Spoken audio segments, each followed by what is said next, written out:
Mengenai keluhan astigmatism atau mata silinder. Jadi astigmatism atau silinder ini terjadi karena lengkung dari kornea atau lengkung dari lensa mata atau lengkung dari bagian belakang bola mata berbentuk sedemikian rupa sehingga sinar yang masuk ke dalam bola mata tidak bisa difokuskan satu titik atau pinpoint fokus di titik makula retina.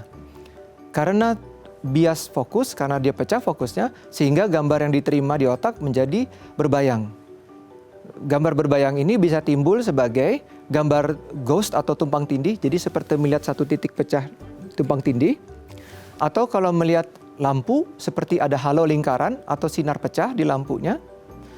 Atau kesulitan melihat garis lurus seperti berbengkok atau patah. Kesulitan fokus melihat huruf dari jarak jauh, cepat lelah membaca, atau bisa juga menimbulkan keluhan mata yang cepat lelah. Nah, seringkali bisa kita jumpai keluhan ini pada saat sedang membaca yang cukup intensif, terlepas apakah itu gadget, komputer, ataupun buku. Nah, pada saat mata digunakan cukup lama, terutama terhadap exposure gadget dan komputer, maka seringkali timbul keluhan mata lelah, rasa berat, pusing atau sakit kepala.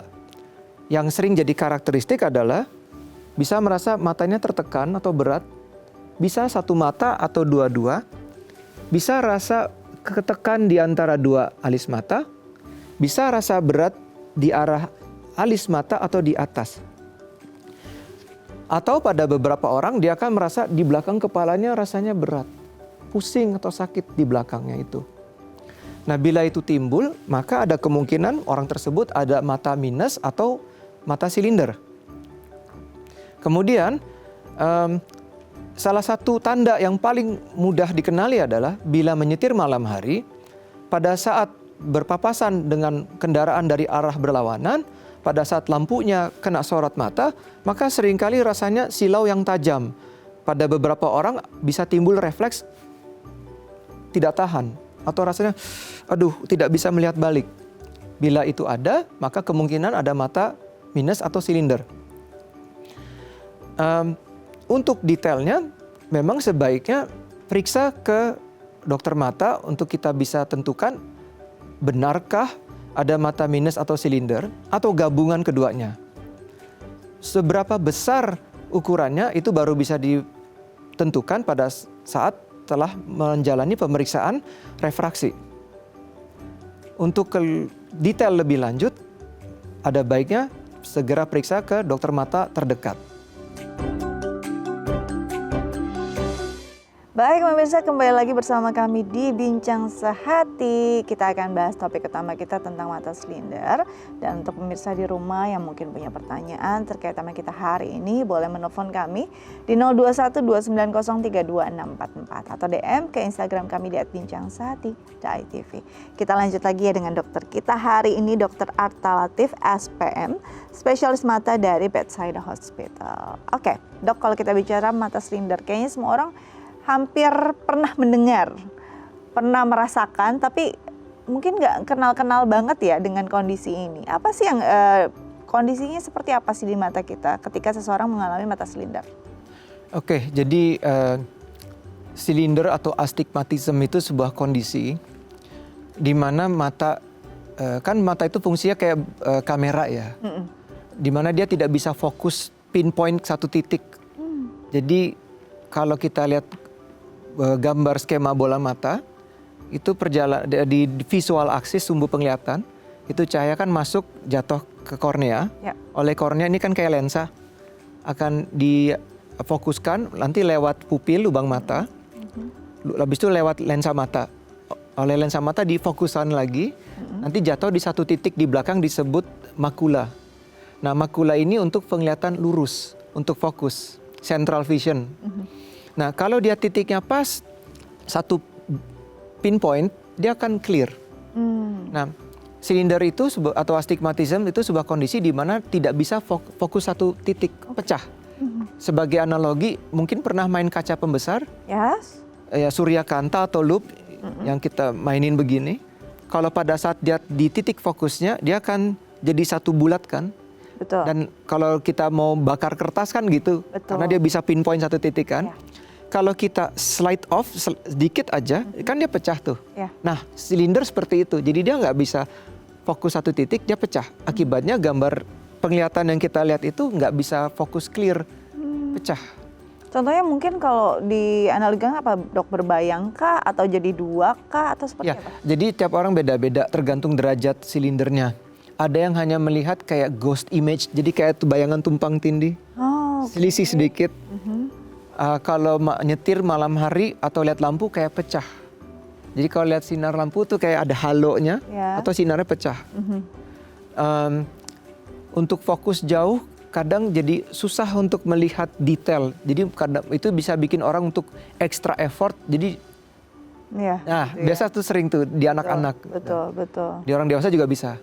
Kemudian pada orang dewasa itu salah satunya yang paling mudah adalah kalau dia sering nyetir malam hari. Kalau mobil kita papasan dengan mobil yang berlawanan arah, kan kadang-kadang kena mata tuh si lampunya. Kalau silinder biasanya pada saat kena lampu sorot ke mata itu rasanya tajam. Jadi Tek gitu ya dok ya. iya. Oh, Nah, kalau ada begitu coba cek mungkin silinder. itu gejala-gejalanya dan setiap orang beda-beda. Beda-beda, tergantung iya. istilahnya derajatnya lah ya dok ya. Iya. Nah, kalau kita bicara tentang silinder tadi berarti tidak fokus. Mungkin kalau lihat foto tuh resolusinya jelek gitu lah ya dok ya. Ya agak blurry-blurry. Agak blurry lah gitu ya. Walaupun sekarang lagi ngetren tuh untuk anak-anak Gen Z. Nah, tapi kalau kita bicara ini kan pasti berarti nggak nyaman dong. Ketidaknyamanan ini biasanya akan dirasakan oleh seseorang yang punya mata silinder di derajat berapa dok? Beda ya, tiap orang itu sensitivitasnya beda. Oke. Kalau anak-anak mereka akomodasinya elastik, jadi mereka kadang-kadang baru menyadarinya itu setelah exposure berapa lama. Maksudnya begini, kalau anak-anak kita lihat ranah umurnya. Kalau dia umurnya masih belum masuk playgroup, dia kan lingkungannya di rumah. Maka dia hanya nyadar dia butuh lihatnya yang di rumah aja. Betul. Sejauh yang dia bisa bermain atau interaksi. Kalau dia begitu masuk playgroup, kan lebih luas. Dia mesti lihat yang di papan tulis gurunya taruh apa, whiteboard apa kan. Apalagi begitu masuk SD, kan makin luas lagi. Ya. Nah, di situ pada saat dia rolling pindah posisi duduk, yang seharusnya pada anak normal dia bisa melihat dengan jelas, dia melihatnya sampai yang atau dia maju ke depan. Atau kalaupun dia nggak berani seperti itu, karena kan karakter anak beda. Ya. Gurunya akan melihat kok dia nulisnya nggak sesuai, kok dia nggak bisa mengikuti, kayak begitu. Biasanya sering sekali orang tua membawa datang pasien anak ke untuk periksa mata dengan keluhan, kok mata anak saya sering sekali berkedip. Begini ya dok ya. Berkernyit, kedip dan segala Ya, kayak macam. begitu. Untuk menegaskan sesuatu kok kayaknya dia Nggak enak. Iya, Ya, betul. karena ingat anak-anak dengan dewasa itu kesadarannya beda. Nah, Kalau dewasa itu bisa lebih variasi lagi. oke. Sering capek. Aduh, Lelah gitu ya dok ya. pegel ya. Padahal baru sebentar kerja depan komputer, Ya. kayak gitu. Atau kok kacamata saya baru sebentar pakai kok rasanya udah berat, neken. Nah, atau kalau nyetir malam hari tadi Ya, tuh betul. susah melihat tulisan di penunjuk jalan. Papasan mobil atau motor kena sinar yang ya kayak gitu. Oke, jadi memang ada bedanya nih untuk anak-anak dan orang dewasa karena memang aktivitasnya juga berbeda ya Betul. dok ya. Dan kalau orang anak-anak tuh bisa dilihat juga nanti prestasinya akan terganggu juga kalau Betul. dengan silinder yang tidak ditangani dengan baik. Iya. Nah, untuk yang dewasa ya performa kerjanya juga ya dok Iya. ya. Karena baru sebentar udah lelah. Kalau saya baru sebentar udah bosen biasanya. Oke, nah kalau kita bicara tentang mata silinder ini kan hal-hal yang sifatnya mungkin berarti semua umur bisa saja mengalami. Iya. Dari usia paling dini ya dok? Sebenarnya silinder itu sudah timbul sejak bayi baru lahir. Oh iya. Ya. Mungkin pernah lihat bayi yang baru lahir, Ya. kan kita lihat bentuknya ukurannya beda kan. Betul. Kan matanya semua ras juga kesannya masih sipit kecil gitu kan. Bayi. Baik. Karena diameter bola mata bayi itu kurang lebih 18 mili. Orang dewasa diameter bola matanya sekitar 24 mili. Nah, karena ukuran bola matanya, taruhlah kita kasih istilah tanda kutip, belum matang sempurna. Betul. Maka hampir semua manusia pada saat keluar dari rahim itu ada penelitiannya plus 2 silinder 2. Plus 2 silinder Silinder 2. Baru lahir tuh dok? Iya. Oke. Nah, dan seiring dengan pertumbuhan bayi tersebut, rata-rata di usia sekitar 2 tahun, karena pertumbuhan kepala kan, bola matanya juga berkembang. Maka plus 2 itu akan menghilang, silinder 2-nya akan berkurang menjadi sekitar silinder setengah di mayoritas kebanyakan orang. Silinder setengah pada kebanyakan orang mungkin tidak memberikan efek apa-apa karena ingat akomodasi pada mata anak sangat elastik. Kenapa sekarang jadi timbul banyak keluhan? Exposure gadget, screen time, TV, ya kayak begitu. Jadi kadang-kadang kita tuh kaget kan ya dok, ketika mendapati mungkin si anak nggak nyaman, kok dari silinder gitu kan. Padahal sebenarnya memang sudah lahiriahnya memang sudah ada, tapi akan berkurang. Tapi ditambah dengan aktivitas yang gadget dan gawai ini yang akhirnya bertambah begitu ya dok? Betul, ditambah juga ada inherit genetik. Jadi ternyata ada penelitiannya silinder itu bisa diturunkan juga. Jadi kita mesti lihat riwayat keluarganya. Jadi memang benar-benar harus dilihat riwayat keluarga karena secara genetik bisa diturunkan. Bisa diturunkan ya. Oke, ini makin menarik sih perbincangan kita. Nanti kita lanjut lagi dok ya, tapi usai jeda. Pemirsa jangan kemana-mana, tetap bersama kami di Bincang Saati.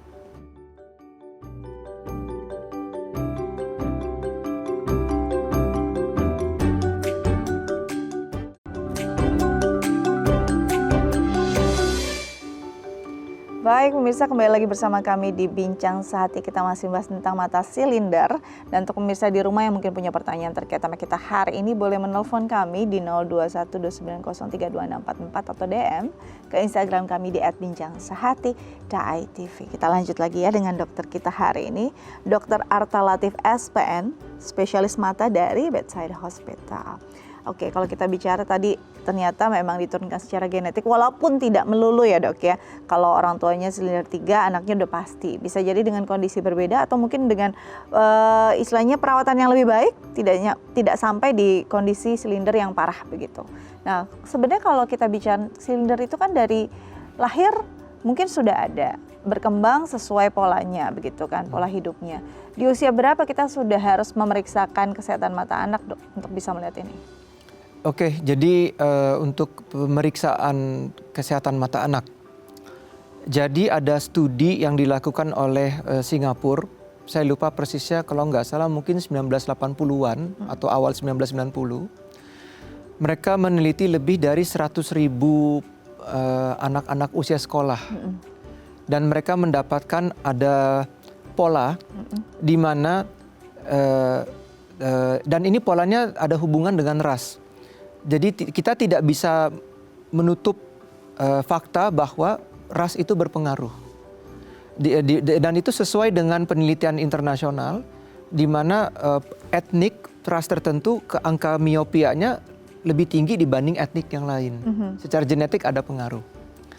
Nah, jadi di hasil pemerintahan hasil penelitian di Singapura itu menunjukkan sebaiknya anak-anak itu diperiksa pada saat masuk SD. Oh, di usia tersebut ya? Ya, karena mereka menemukan pola tingginya angka minus pada, maaf ini bukan rasis tapi ini fakta, pada etnik turunan Chinese itu paling tinggi. Nomor 2, etnik, kalau saya tidak ingat salah, itu etnik Melayu. Oke. Yang terakhir yang Philippines. For some reason orang Filipina angka minusnya di penelitian itu lebih rendah polanya. Ini karena nature atau nurture-nya dok? Saya kayaknya sih mungkin mix ya. Mix ya? Mungkin mix.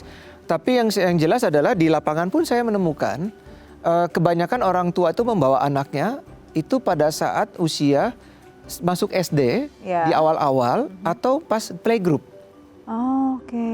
Nah, atau bila misalnya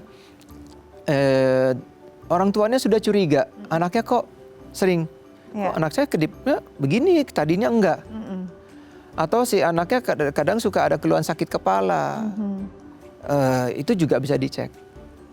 Oke, jadi memang ada simptom lain yang mungkin timbul ya dok ya, bukan hanya di area mata saja ya? Iya, Sampai nyeri kepala, dan ini Bisa. memang bisa dialami seseorang karena ya extra effort kerja matanya. Betul. Jadi kita contoh aja, misal anak ini kan dia belum sadar dia min berapa, belum pernah periksa. Ya. Pola di zaman modern ini banyak sekali orang tua memberikan gadget ke anak supaya dia lebih anteng diem. Betul. Dapat dimengerti karena beban kerja orang dewasa zaman sekarang kan intens. Jadi supaya mereka mempermudah menenangkan anak, diberilah gadget. Nah, tapi kan mereka tidak tahu anak ini refraksinya berapa. Ya. Lalu dengan screen time kadang-kadang lolos kan, jadi kayak berjam-jam nggak berhenti. Iya. Kadang-kadang kalau disuruh berhenti anaknya ngamuk kan begitu. Tantrum langsung ya. Iya, Dok, tantrum. Nah, karena screen time lama dan kebetulan dia ada kacamata. Jadi kan dia walaupun menikmati itu kan matanya tetap bekerja untuk bisa melihat gambar dengan jelas. Betul. Maka yang sering keluhannya adalah tadi yang sering berkedip atau kalimat yang sering keluar dari mulutnya adalah pusing. Nah, dalam bahasa Indonesia ini suka rancu. Iya, pusing, nyeri atau berputar Ya, kan. karena ya, Dok, ya? kadang-kadang anak-anak bahkan orang dewasa susah memilah antara sakit kepala dengan Pusing. pusing. Tapi nggak apa-apa, asal ada kalimat itu kita cek. Oke. Nah, memang sebagian besar ternyata ada ukuran kacamata Oh, yang baru ketahuan setelah itu. oke. Nah, ini kan banyak banget dijual di pasaran ya, Dok, ya. Karena anak-anak apalagi di masa pandemi kan pasti harus dengan gawai. Ya. Kacamata anti radiasi, kacamata di depan gawai, pokoknya itu dijual bebas. Sebenarnya itu membantu nggak sih, Dok? Jangan-jangan takutnya karena kita merasa itu ada, jadi fine-fine aja, nggak apa-apa kok screen time-nya berjam-jam, ada kacamatanya gitu. Iya, jadi di dunia sehari-hari pun itu juga terbagi dua pendapat. Ada sebagian yang berpendapat it's useless, nggak ada guna. Yes. Ada sebagian berpendapat, oh pakai aja, itu setidaknya memberi filter. Betul. Yang saya bilangnya LED sinar birunya dia begitu. cut gitu kan. Tapi kalau saya bilang itu juga bisa diakali dengan si gadgetnya itu, kita atur slide. Oh. Cuma masalahnya kalau kita nyalakan yang eye comfort mode, blue light filter atau night mode itu, Iya. dia kan tampak agak kuning. Betul. Dan orang nggak terbiasa dengan itu. nggak nyaman. Nggak nyaman. Maka memang sih kalau anak saya pribadi, ini pendapat pribadi. Saya sih silahkan kalau butuh koreksi, pakailah filter sinar biru. Tapi yang paling baik adalah batasi screen time. Itu. Dan mau tidak mau orang tua harus tegas dalam hal ini. Di sini tantangannya bagaimana bisa mengkomunikasikan kepada anak untuk bisa screen time. Mereka boleh tapi ada batasan. Lebih baik mendorong mereka aktivitas outdoor. Ya. Karena banyak penelitiannya dengan banyak outdoor activity itu akan menghambat laju minus. Pada beberapa orang minusnya silindernya bisa berkurang. Karena pandangannya lebih jauh ya, Dok? Bukan, karena pengaruh sinar matahari. Oh. Nah, outdoor itu tidak berarti anaknya dijemur, Ya. disetrap berdiri di bawah matahari terik, tidak. Bahkan aktivitas di bawah pohon pun boleh. Selama matahari yang masih bersinar Oke. di atas, dan tidak masalah pagi, siang, atau sore, yang penting outdoor. Yang penting outdoor. Ya, berapa lama? Nah, ada beberapa pendapat terbaru setidaknya at least kalau bisa 3 jam sehari outdoor. Oh. Tapi ya dunia nyata ya belum tentu bisa ya. Sulit, karena langsung berpikir lebih mahal skincare daripada kacamatanya ya. Langsung gitu ya, Dok ya. Ya. Oke, jadi sebenarnya bisa banget untuk istilahnya diolah, dicegah. Ya, Nah, ini berarti kalau kita ngomong pencegahan kita harus tahu penyebabnya dulu dong, Dok. betul. Penyebabnya apa sih, Dok? Kadang-kadang kita nggak sadar gitu, kok bisa tiba-tiba silinder. Ternyata hal-hal yang mungkin kita lakukan dan tanpa sadar itu membuat mata kita mengalami hal ini. Iya. Gimana, Dok? Ya tadi, satu, exposure gadget dan screen time yang berlebihan. Pasti. Kedua, sedentary lifestyle, cuma di rumah aja, tidak mau outdoor. Di sini challenge-nya, tantangan bagi para orang tua untuk mencari apa yang membuat anaknya senang aktivitas di luar. Yes. Karena tidak sedikit juga anak-anak yang tidak mau keluar karena memang karakternya. Salah satunya maaf ini bukan label, tapi Iya. saya sering menemukan ini tipe-tipe yang princess girly. Oke. Ya kan? Itu Yes. aduh kalau diajak outdoor, Nggak waduh mau, malesnya panas minta ya, Dok, ampun. ya. Iya, kayak begitu. Oke. Nah, itu tantangan sendiri kan. Betul. Atau mungkin yang memang adik hanya dengan gadgetnya saja, Iya. mungkin coding dan segala macam, ini sulit juga nih ya untuk Betul. orang tua memilih ya. Nah, dan ada satu faktor yang mesti kita perhatikan. Satu, dia bisa addict terhadap si gadgetnya ini, mungkin ada masalah komunikasi hubungan antara anggota keluarganya. Jadi dia mendapatkan pemenuhan itu dari gadgetnya. Oh, Karena kebanyakan kan main game online. betul. Mereka merasa punya teman. Mereka merasa ada seseorang yang mengerti dunianya. Ya. Nah, itu aspek yang sering luput. Mhm. Jadi kebanyakan menyalahkan anak saya ini bandel, hanya maunya main gadget, disuruh apa nggak mau. Sebentar dulu, hubungannya gimana, komunikasi kalian gimana, ada waktu bermain bersama nggak. Ya. Nah itu mesti dilihat juga.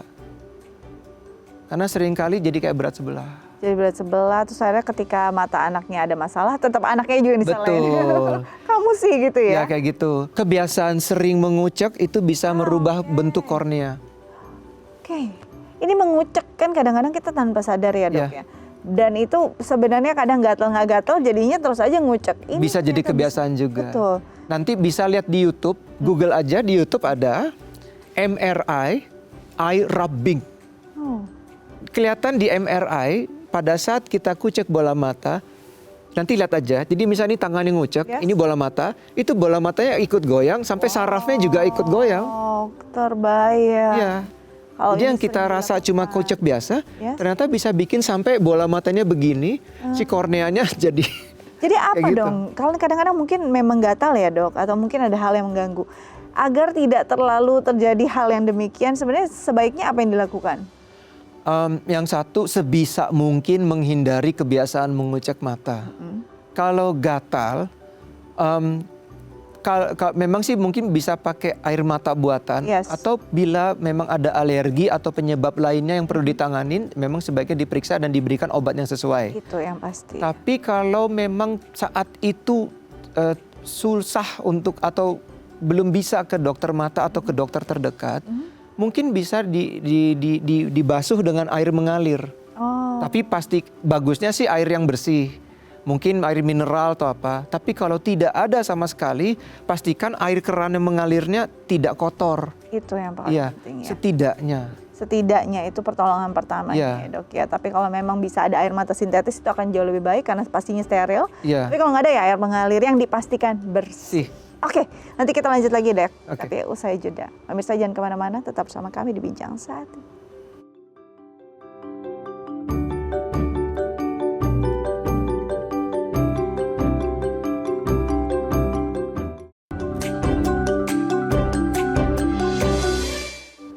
Baik pemirsa, kembali lagi bersama kami di Bincang Sehat ya. Kita masih membahas tentang mata silinder, dan bagi pemirsa di rumah yang mungkin punya pertanyaan terkait tema kita hari ini, boleh menelpon kami di 021-290-32644 atau DM ke Instagram kami di @bincangsehat.tv. Kita lanjut lagi dengan dokter kita hari ini, Dr. Arta Latif SPM, spesialis mata dari Bethsaida Hospital. Oke, kalau kita bicara tentang mata silinder, pasti karena gejalanya udah nggak nyaman banget, baru dong periksa gitu ya. Pemeriksaan penunjangnya apa sih dok untuk melihat apakah memang tegak nih diagnosa ada mata silinder? Ya, jadi untuk pemeriksaan refraksi atau berapa besar ukuran koreksi kacamata yang diperlukan, itu pertama pasti sebagian besar fasilitas akan menggunakan alat scanner yang disebut autorefraktometer, Oke, yang mesin untuk baca. Ya. Kan banyak tuh di optik-optik juga. betul. Itu untuk estimasi kira-kira orang ini masalah refraksinya berapa.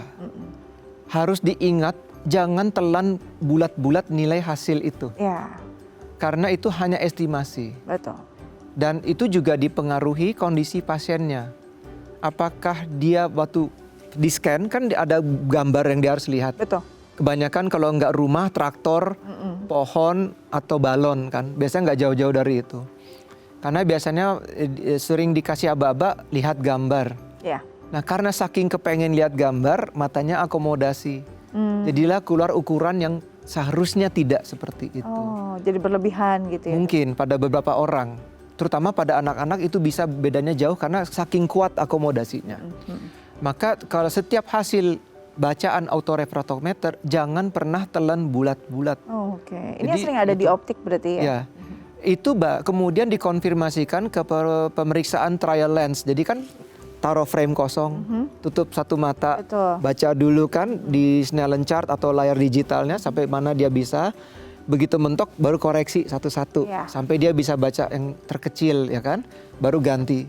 Baru setelah itu buka dua mata, baca lagi, Ya. dicek apakah sudah sesuai fokusnya. Biasanya ada konfirmasi red green kalau itu seimbang. Nah, idealnya coba jalan.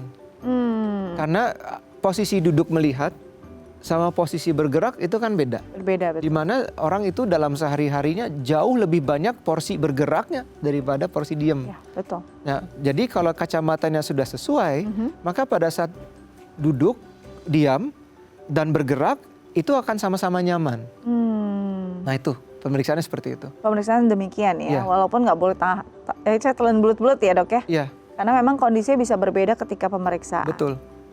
Oke, jadi pemeriksaannya itu. Iya. Sebelum kita lanjut ada pertanyaan dari pemirsa dok. Ya. Lewat DM Instagram saya bacakan ya. Ya. Ini dari @andika. Pertanyaannya, dok, beberapa bulan ini saya sering pusing dan mata saya terasa berat. Kesulitan melihat saat malam hari karena melihat cahaya lampu yang biasanya seperti garis. Namun terasa sedikit lebih jelas jika menyipitkan mata. Oke. Apakah ini tanda mata silinder atau minus biasa ya dok? Dari @andika. Oke, gimana nih dok? Oke, jadi menjawab pertanyaan dari @adika. Dika. Dari Dika. Betul. Ya, itu salah satu tanda gejala kalau memang ada masalah refraksi. Oh, Kadang-kadang keluhan mata minus dan silinder seperti tumpang tindih. iya. Maka bisa jadi pada mata Anda ini ada mata minus saja, ada mata silinder saja, atau gabungan minus dan silinder. Keduanya. Bisa gabungan. Dan pada saat memincingkan mata itu sebenarnya membuat supaya si sinar yang masuk ke dalam karena dipincingkan, jadi memperkecil ruang masuk. Oh. Jadi supaya yang bias cahaya yang masuk diminimalisir dengan tindakan memincing.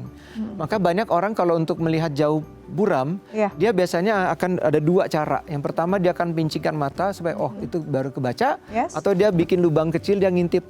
Oh, begini ya. Itu dia. Kenapa lubang kecil ini untuk meminimalisir sinar bias masuk, jadi jatuhnya lebih tepat. jelas. Ya.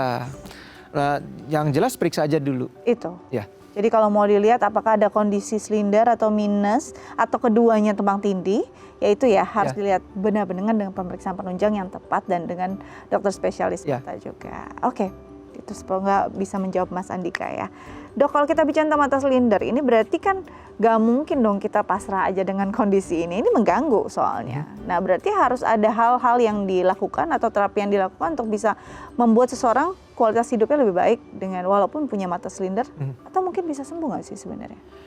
Yang perlu diingat, kondisi silinder ini jangan dianggap sebagai penyakit. Karena biasanya silinder ini timbul akibat bentuk anatomis dari lengkung korneanya, lengkung lensa mata di dalam, atau lengkung bola mata di belakang. Jadi itu bentuk bola matanya. Secara anatomis. Iya. Nah, kapan kita anggap ini berbahaya? Kalau silindernya terus-menerus bertambah, dan terutama kalau bentuk korneanya kerucut. Jadi ada satu kondisi khusus yang disebut keratokonus, bisa di Google, KERATOCONUS. Nah itu bentuk korneanya kerucut. Nah itu yang berbahaya karena bisa pada beberapa orang, karena pada saat dia kerucut, setiap kali berkedip itu gesek sama kelopak mata, Gesekan bisa juga. erosi, bisa jebol. Wow. Tapi itu kasus langka. Saya selama 13 tahun praktek hanya ketemu 3 pasien seperti itu. Wow. Iya. Tapi ada tuh ya dok? Ada, dan itu ada tindakan khususnya dan perlu tindakan yang lebih terperinci lagi. Itu. Jadi memang kalau dibilang ini penyakit bukan, ini secara anatomis memang ada gangguan begitu ya dok? Betul. Ya, Tapi kita juga mesti lihat pola hidupnya. ya. Tadi beban kerja dan exposure-nya itu mesti di-adjust. Oke, jadi mesti di-adjust. Nah, ada nggak sih hubungannya dengan comorbid seseorang? Nanti kita bahas ya dok ya. Ya. Tapi saya jeda. Pemirsa jangan kemana-mana, tetap bersama kami di Bincang Sehati.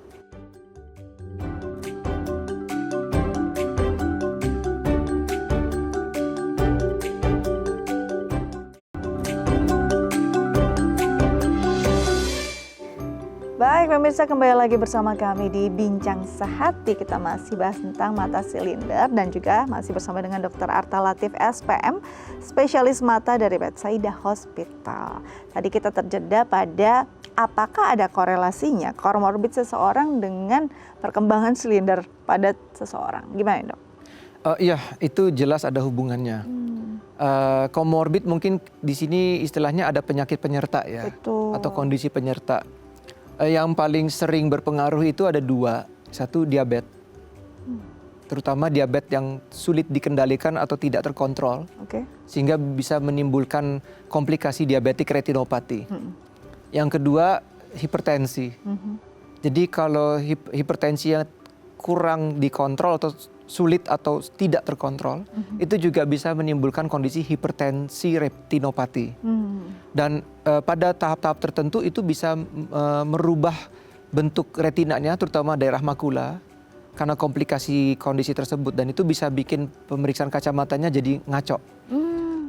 Tapi untuk daily life, kalau sehari-hari, khusus untuk penderita diabetes, jangan pernah periksa kacamata kalau gula darahnya belum stabil terkontrol. Penting ini ya. Penting.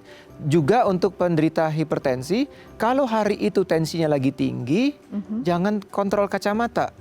Kenapa? Karena mungkin ini saya tidak menemukan ini di textbook, tapi di lapangan saya menemukan berkali-kali. Yap. Jadi pasien ini datang periksa kacamata, ternyata dia hipertensi. Pada ukuran kacamata ketemu, taruhlah -1 silinder 1, taruhlah begitu. Lalu kemudian dia ke optik. Belum tentu hari itu, mungkin dia minggu depannya ke optik. Pada saat hari ke optik tensinya normal. Maka pada saat kacamata jadi dipasang, jadi nggak nyaman. Karena kondisi tensinya kalau lagi tinggi atau gula darahnya lagi tinggi, dengan catatan di sini gula darahnya 200 ke atas ya, maka ukuran kacamatanya tidak akan benar, tidak valid. Jadi pastikan pada saat berobat ke dokter mata, ada tidaknya diabetik retinopati atau hipertensi retinopati, pastikan di hari itu gula darahnya dan tekanan darahnya terkontrol. Jadi hasil pemeriksaan kacamatanya akurat. Ini yang perlu diperhatikan orang-orang dengan penyakit penyerta ya. Yang punya keluhan di mata juga, karena ini bisa berbeda dan pasti nggak nyaman gitu kan. Betul. Kemudian pada orang yang kurang tidur, terutama mungkin dia lagi night shift, lagi biasanya dekat-dekat akhir tahun kan tutup buku perusahaan, itu kan lembur tuh. Target-target ya dok. Ya itu kan kenyataan hidup ya emang begitu. Nah, jadi jangan cek pada saat kondisi kurang tidur, apalagi kurang tidur yang berhari-hari, ngaco lagi semuanya. Pasti parah sekali. Betul. Itu. Karena saya sering menemukan pasien-pasien yang kelelahan itu timbul kacamata presbiop, kacamata bacanya itu lebih tinggi dari seharusnya. Misal contoh, pasien usia 40, normal rata-rata +1, ini +1,5. Begitu saya tanya, apakah dalam 1 bulan terakhir memang lagi kurang tidur? Oh iya dok, kami lagi tutup buku, saya kerjanya lembur terus, setiap hari tidurnya cuma berapa jam. Ngaco. Jadi saya bilang istirahat dulu yang benar, tidurnya yang lelap dulu, setelah setidaknya 5 hari 7 hari proper bed rest, kemari. Benar, turun jadi balik +1 lagi. Jadi jangan dipaksakan gitu. Betul. Ya dok ya. Karena kadang-kadang kita, aduh dok saya nggak punya waktu lagi. Dibanding tetap membuat kacamata dengan ukuran yang nggak valid gitu. Betul. Ya. Ini akan lebih banyak lagi keluhannya ya dok. Betul. Ya. Karena pasti akan pusing dan segala macam. Dan sayang duitnya. Nah, jangan bakar duit Anda untuk suatu hal yang nggak penting. Oke, dok kalau kita bicara tentang silinder ini bukan penyakit, ini anatomis sebenarnya. Tapi saya nggak mau ini ada di diri saya terlalu lama ataupun dengan posisi yang terlalu besar. Ya silinder terlalu besar pasti makin ganggu ya. Terus kadang-kadang mungkin secara estetik kalau pakai kacamata nggak semuanya nyaman begitu ya dok. Sebenarnya bisa nggak sih diperbaiki, dikoreksi? Apakah ada tindakan tertentu yang bisa dilakukan? Ada. Jadi kita bisa membagi ini dengan 2 hal, satunya dengan surgery, yang kedua non-surgical. Kalau non-surgical pakai lensa kontak. lensa kontak juga ada yang ortho-K yang dipasang malam hari sampai pagi, itu untuk mencetak korneanya. Lalu begitu pagi dilepas, dia kan udah terbentuk korneanya. Jadi dari pagi hingga malamnya dia bebas. Nah, tapi ntar malamnya pasang lagi kan gitu. Ya. Ini justru berbeda nih dengan soft lens yang biasa Biasanya soft dan kontak lens itu memang ada yang torik tapi tidak semua orang cocok. Ya. Kemudian yang surgical yang paling populer LASIK. Di laser. Jadi si bentuk korneanya itu dipermak dengan laser, jadi lengkungnya disesuaikan, ketebalannya dirubah, jadi min dan silindernya dihilangkan dan itu permanen. Itu permanen? Ya. Pada beberapa kasus LASIK itu tidak bisa dilakukan, mungkin kondisi korneanya, mungkin kondisi lensanya atau apa, maka ada dua yang bisa dilakukan, pasang lensa di dalam bola mata untuk mengkoreksi silinder yang tinggi. Atau pada kasus-kasus khusus terutama di mana bentuk lensa matanya memang tidak normal seperti contoh sindroma Marfan, itu seringkali minusnya tinggi dan silindernya juga bisa tinggi, itu seperti operasi katarak, lensanya diangkat ditaruh lensa tanam. Jadi kita lihat per kondisi pasiennya juga. Jadi bisa berbeda-beda ya? Iya, ada beberapa cara memang. Jadi yang non-surgery tadi bisa dilakukan dengan kontak lens, yang dipasang untuk paling tidak istilahnya mencetak dulu ya di malam hari. Ya, gitu tapi ya, itu dok, tidak semua orang bisa. Nah, karena cocok-cocokan juga ya dok. Betul, dan tiap orang matanya beda. Kemudian yang lensa kontak yang torik juga, itu juga nggak semuanya. Dan tapi biasanya lensa kontak standar sampai silinder tertentu masih bisa mengatasi.